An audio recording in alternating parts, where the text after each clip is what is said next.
Buenos días, queridos y apreciados estudiantes de nuestra modesta casa de estudios Uribe School. En esta oportunidad, para poder llegar a ustedes a través de este medio y continuar así nuestras labores académicas, labores importantes, ya que así podemos continuar nuestro aprendizaje. Desde ya hago un saludo y a la vez también felicito a cada uno de ustedes, queridos estudiantes, por su perseverancia, su constancia de querer estudiar, de querer aprender y de querer conocer. Quien les habla, su profesor, el encargado del curso de Historia Universal, profesor Jesús Narro Vázquez. Asimismo, también felicito al padre de familia de nuestra modesta casa de estudios, el padre de Uribe School, ya que estamos seguros de su responsabilidad como ciudadano, como buen peruano, como buen padre de familia de nuestra modesta casa de estudios, en cumplir cada una de las disposiciones, normas que se ponen hoy en día en este tiempo y que también busca salir adelante. De todo corazón les pido que continúen acatando lo dispuesto por el presidente, por nuestra salud, por su salud, por la salud de su familia, de sus hijos, ya que estamos viviendo un tiempo difícil, complicado, pero que si tomamos conciencia y actuamos de manera empática, vamos a poder sumarnos a toda esa labor que están haciendo muchos peruanos en los hospitales, en los centros de salud. De esa forma nos uniremos y continuaremos desde ya la lucha con toda esta situación, la lucha con la pandemia. Queridos estudiantes, queridos papitos, nos hemos dado un tiempo para poder hablar de ello, poder recordar de ello y tenerlo presente en nuestro día a día. Desde ya felicito a ambos en casa por la labor que está haciendo.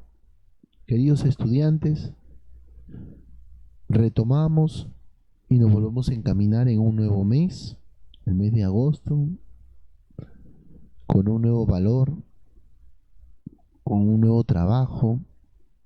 Usted se preguntará el valor de la honestidad, y de lo cual vamos a continuar con nuestro aprendizaje, complementando con un tema que hemos preparado para los alumnos de cuarto año de secundaria, aquel alumno que el próximo año pasa a quinto, y así vamos a ir conociendo más acerca de nuestra historia universal. Por favor, les pido que presten atención y que realicen, sus anotaciones de lo que vamos a explicar el día de hoy en este video. Bien, decíamos que habíamos preparado una clase para los alumnos del cuarto año de secundaria. Específicamente nos vamos a enfocar en un determinado tiempo de la historia universal, entre los años 1919 y 1930, 1935, 1939. Durante este periodo, cabe la aclaración también, durante este tiempo, en la historia o de repente en la información que fuésemos a buscar en internet, vamos a ver 1939, viendo el caso, ¿no? A este tiempo de la historia se le conoce como el tiempo entre guerras, ¿no? Nosotros hemos estado hablando de algunos hechos que se presentan entre la Primera Guerra Mundial, el término de la Primera Guerra Mundial, e el inicio de la Segunda Guerra Mundial. Hay un proceso de hechos que pasan, que también, como se dice, son causas o antecedentes de esta Segunda Guerra Mundial, ¿no? Para una son los antecedentes, para el inicio de la Segunda Guerra Mundial, y para la otra son las consecuencias de la Primera Guerra Mundial. Entonces, este periodo de la historia es considerado como el periodo entre guerras. Durante este periodo, ¿qué pasa? Pasan revoluciones, pasan muchos avances tecnológicos, pasan formación de régimen, formación de estados totalitaristas, entre otras cosas más que hemos estado nosotros tocando hasta la fecha. Pero en Estados Unidos va a pasar algo muy, muy importante, muy a pesar de que Estados Unidos termina una Primera Guerra Mundial bien posicionado como potencia mundial, bien posicionado económicamente, está prácticamente industrializado en un 95%. Se presenta un Estados Unidos después de la Primera Guerra Mundial completo, compacto, concatenado. Y esto le va a permitir a Estados Unidos tener una posición, ¿no?, económica a comparación de los otros países, ¿no? Tanto así que muchos países van a quedar endeudados con Estados Unidos después de la Primera Guerra Mundial, ¿no? Estados Unidos hace prestaciones para como se dice, recuperarle, para que esos países recuperen su economía. Entonces, no estamos viendo a cualquier Estados Unidos entre 1919 y 1939. No estamos viendo a cualquier Estados Unidos. Estamos viendo un país que prácticamente marca la superioridad. Pero entre esa situación y durante el desarrollo de estos años, Estados Unidos va a sufrir una caída. Es lo que vamos a analizar.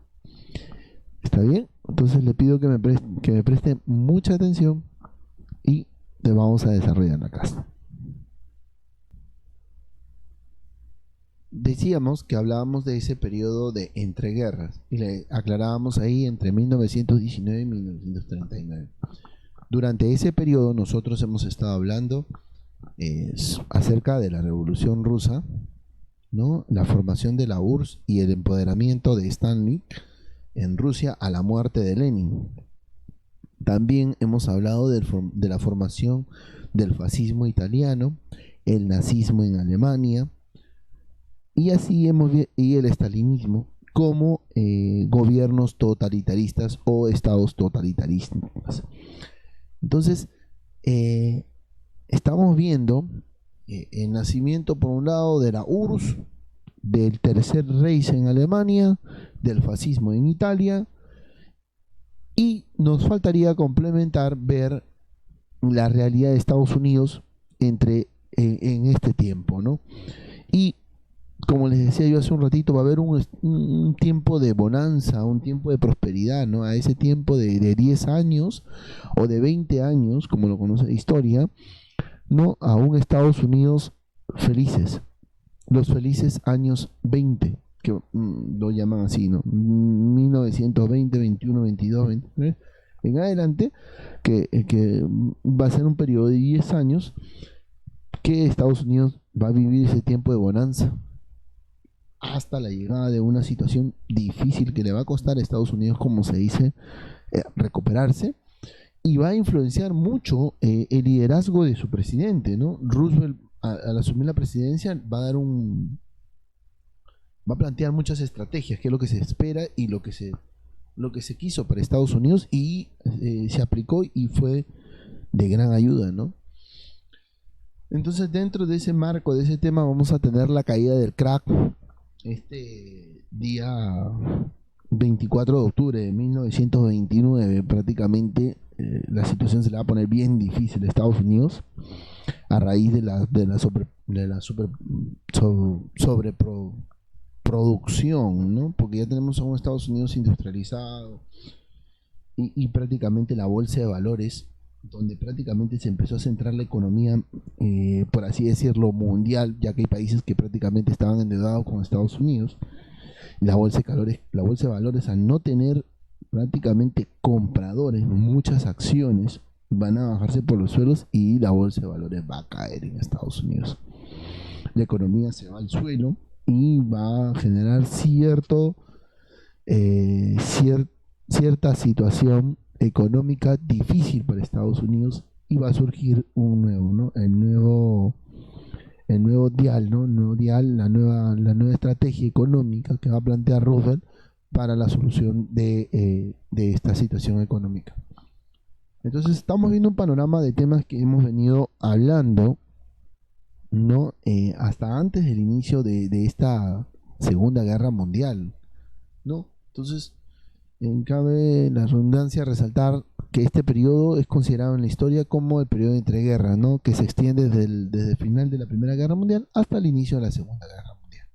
Dato número uno. Dato número dos, eh, prácticamente se va a ver un tiempo para algunos países como un tiempo de la inestabilidad política, económica, tanto en Europa como en Estados Unidos. En Europa la inestabilidad política y en Estados Unidos la inestabilidad económica, en parte estabilidad económica, como se dice, ¿no? Y esta etapa va a estar marcada, como les mencionaba hace un ratito, ¿no? Con la revolución rusa que hemos tratado, el crack de la bolsa de Nueva York y el ascenso de regímenes totalitaristas. Tres procesos históricos importantísimos hasta antes del inicio de esta Segunda Guerra Mundial, ¿no? Que hemos venido nosotros tocando. Recordábamos hace un tiempo atrás la segunda revolución rusa con Lenin y el empoderamiento del mismo, de este partido, por derrocar el zarismo en Rusia en dos hechos importantísimos, ¿no? La revolución de febrero y la revolución de octubre, por querer acabar con el zar Nicolás II. Esta situación en el siglo XX prácticamente marca un fin para el zarismo o de la monarquía absoluta en Rusia. Y este proceso histórico hablábamos la clase pasada de que cómo se va formando y cómo los partidos políticos van posicionándose en la política y van tomando cierta posición. Surge la imagen de Lenin y con la base del marxismo van, como se dice, liderando lo que hasta hace un ratito nosotros veíamos como tal, ¿no? En este proceso. Tanto la revolución rusa, ¿no? Que veíamos, la revolución de febrero, por procesos históricos, como los militares o este partido, la influencia de los bolcheviques en instaurar un socialismo y la búsqueda de aspirar a formar un gobierno soviético de obreros, ¿no? Y va a surgir una nueva clase social. Así pues, prácticamente el 25 de octubre los soviets van a sobresalir y se hicieron prácticamente del poder, destruyendo el gobierno provisional que hasta el momento se veía. Ahora se va a formar un gobierno de una nueva clase con Lenin a la cabeza, pero el gobierno también va a tener cierto tiempo, ¿no? Porque a la muerte de Lenin y su cercanía con Stalin van a querer buscar, como se dice, buscar cambios, no respetando la línea que se quería, y van a generarse nuevamente en Rusia situaciones difíciles, ¿no? Van a surgir nuevas guerras civiles, guerras internas entre partidos, el pueblo y etcétera, hasta la llegada y formación de la URSS, ¿no? Y la pugna por el poder, la búsqueda de tener algo de un liderazgo, ¿no? Llegada la muerte de Lenin y el ascenso de Stalin y el surgimiento de un nuevo gobierno totalitarista en Rusia, que veníamos nosotros tratando y hablando de este tiempo que prácticamente pasa a Rusia y la formación de la República Socialista Federal Soviética que estamos viendo. Entonces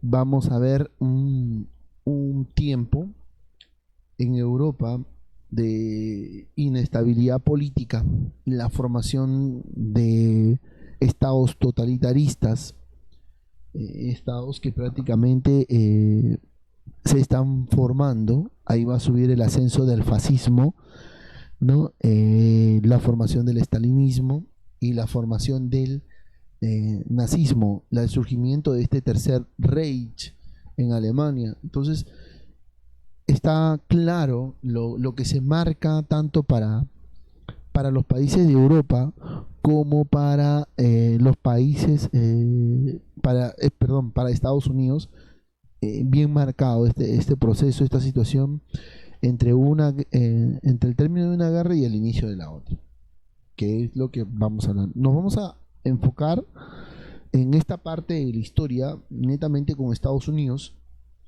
y cómo Estados Unidos termina la Primera Guerra Mundial, ¿no? ¿Por qué lo llaman los felices años 20? 10 años en los cuales Estados Unidos vivió una prosperidad económica.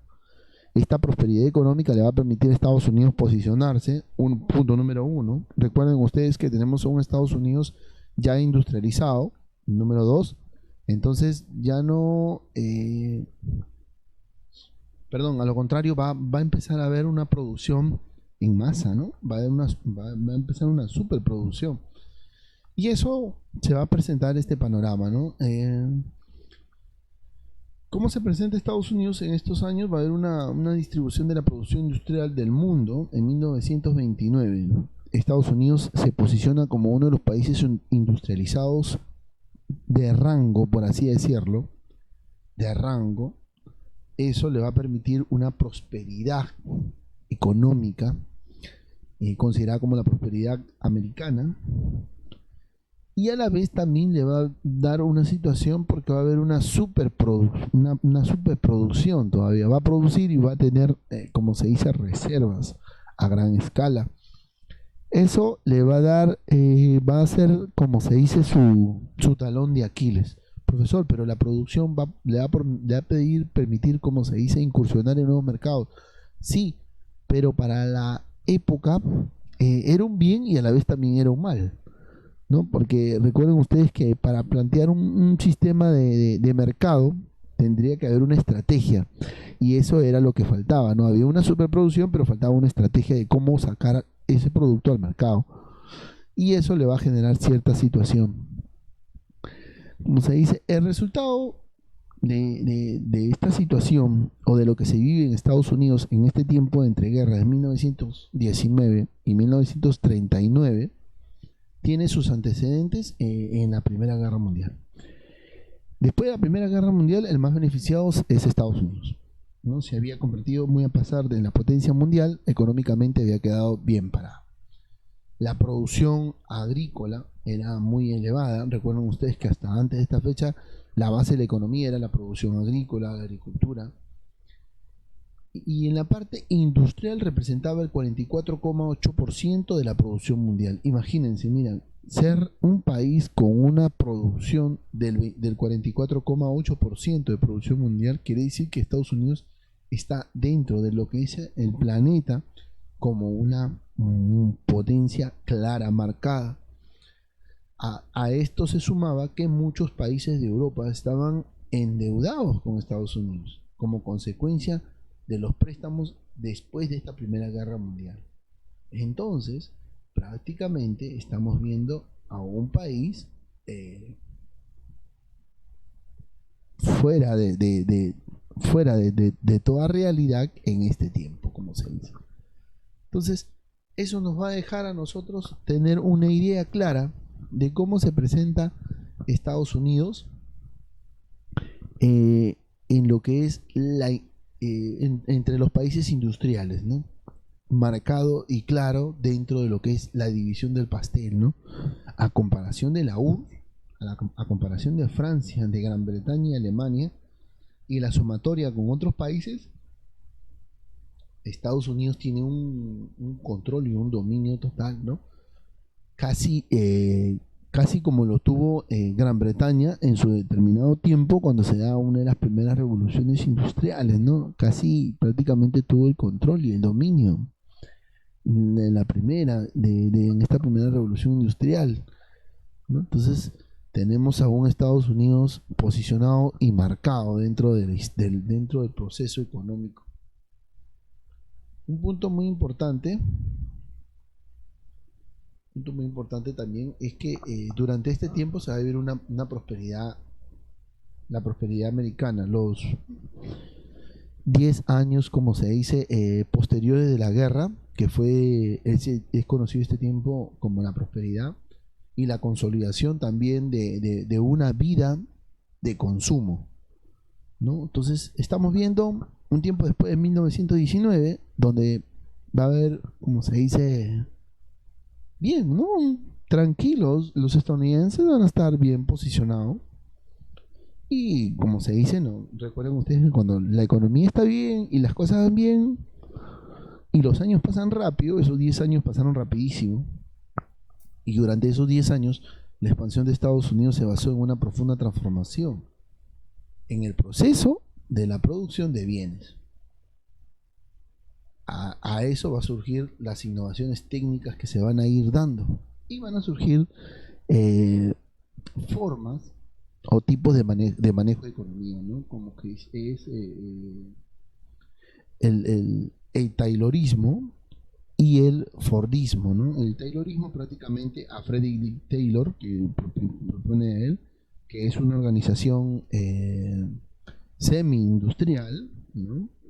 Una organización en base a la industria, y el otro que va a ser otro tipo de formación económica, también Gen Ford, que va a ser el Fordismo, que se va a llamar así este sistema, que también va a ser, que van a querer plantear para incrementar la producción y reducir los costos de la misma. Entonces ya estamos viendo que durante este periodo de estos 10 años de prosperidad, como se dice, más que bendecidos o tiempo de bonanza, va a pasar una situación. Está habiendo una superproducción y están buscando estrategias para colocar esa producción. Esto va a marcar el inicio de la era del consumo de masas. O sea, el consumo de los productos a que nos puedan servir o consumir, ¿no? Esa prosperidad se va a ver reflejada en el auge de la bolsa. Eso quiere decir que la bolsa de valores, las inversiones de acciones o la venta de acciones van a subir. Ya está más claro que el agua ver a un Estados Unidos empoderado económicamente. Va a haber una euforia bursátil del género de una gran burbuja especulativa, ¿no? que prácticamente que va a tener Estados Unidos marcado y planteado. Profesor, pero si todo iba bien, ¿en qué momento pasaba una situación o a raíz de qué se debe que la historia menciona una caída, prácticamente la caída de la bolsa de valores, surge una situación económica, de economía en Estados Unidos complicada? Esta surge a raíz de que un punto muy importante va a haber una superproducción. En masa van a ir acumulando cierta producción que va a estar almacenada. Ahora, llegó a ese punto, se almacenaron los bienes y esa prosperidad no benefició a todos por igual. Eso va a generar una crisis. Recuerden ustedes que cuando no hay un beneficio equitativo, los que menos reciben van a estar incómodos y van a querer buscar también verse beneficiados. Entonces, al no tener ese equilibrio y no sopesar la balanza, se van a dar las primeras hostilidades. Los campesinos fueron los primeros y más perjudicados, ya que durante la Primera Guerra Mundial se habían endeudado para adquirir nuevas tierras, maquinarias y aportar, como se dice, sumarse a esto. Ahora, al adquirir nuevas tierras, recuerden ustedes que estamos viviendo un tiempo de industrialización. Los campesinos todavía tienen un sistema, ¿no?, de trabajo semi tradicional, ¿no?, como por así decirlo, ¿no?, entre comillas. Entonces ya estamos viendo a un campesino que está endeudado, que necesita, como se dice, producir, pero ¿qué pasa si la producción está estancada? Que no hay mercado, como se dice.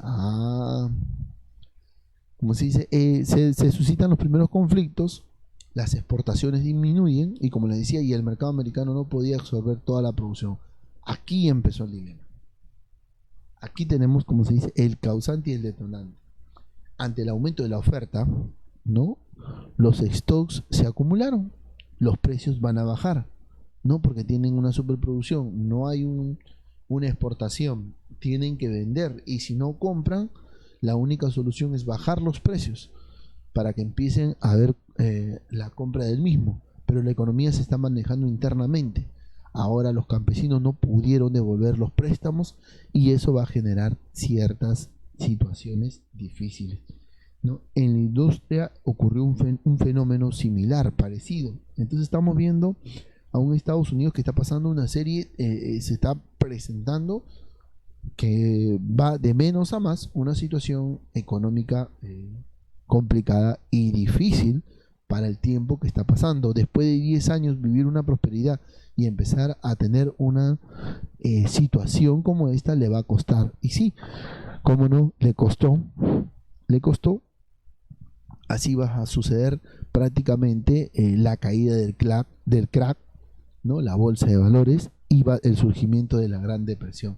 A eso se va a sumar que muchos van a buscar migrar, ya que la economía en Estados Unidos está prácticamente por los suelos. Las acciones de los productos estaban tanto por los suelos que tampoco lo compraban. Entonces no había venta de acciones. Al no haber venta de acciones, prácticamente la bolsa de valores va a caer. Y esto va a ser difícil porque va a originar un tiempo de depresión, ¿no? Entonces, este tiempo de depresión en la búsqueda de querer mejorar la economía de Estados Unidos, va a surgir la lucha contra la crisis, ¿no? El nuevo dial, que esto va a plantearse. Recordemos nosotros también que estamos viviendo un tiempo donde prácticamente la mujer tiene voz y voto y va a surgirse nuevas elecciones. Algo muy importante en este tiempo es la influencia de un líder político. La influencia del nuevo presidente en Estados Unidos como Roosevelt fue bien marcada porque Roosevelt asume liderazgo en una situación de difícil. Estamos viendo personas estadounidenses que están migrando, estamos viendo una sociedad que marcada, que vivió un tiempo de bonanza, que está, como se dice, necesitada de una reorganización económica. Ante esta situación, Roosevelt plantea, ¿no? El nuevo tiempo, ¿no? La nueva organización para cambiar el esquema económico en Estados Unidos. Es pues que a través de ese replanteamiento, ¿no? Se va a trabajar cuál va a ser la realidad, ¿no? de Estados Unidos, ¿no? Ante lo que pasa el 24 de octubre de 1929, ¿no? Y la gran oleada de vendedores se vio afectado en la bolsa de valores de Nueva York, donde prácticamente los costos de las acciones van a caer en picado, así en cuestión de minutos, de horas, ¿no? Y va a ocasionar, como se dice, el crash bursátil del 29, la caída de la bolsa de valores. Muchos inversores se arruinaron y los ciudadanos acudieron a los bancos, lo peor de todo, ¿no? Para retirar su dinero. Recuerden ustedes que los bancos, una vez con los ahorros, con los ingresos que tienen, va a generar, los bancos van a hacer inversiones y una de esas primeras inversiones era en la bolsa de valores, ¿no? Los bancos van a tener que cerrar porque no van a tener el cómo devolver. El crack de la bolsa se precipitó y se dio una caída tanto de los bancos como de la bolsa de valores. Y durante este tiempo, de 1929 hasta 1939, se va a vivir una época prácticamente ya no de bonanza, sino una época de gran depresión, ¿no? Porque en pocos años se produjo una recesión económica generalizada. A este tiempo en Estados Unidos se le conoce como, lo que les mencionaba hace un ratito, como la Gran Depresión.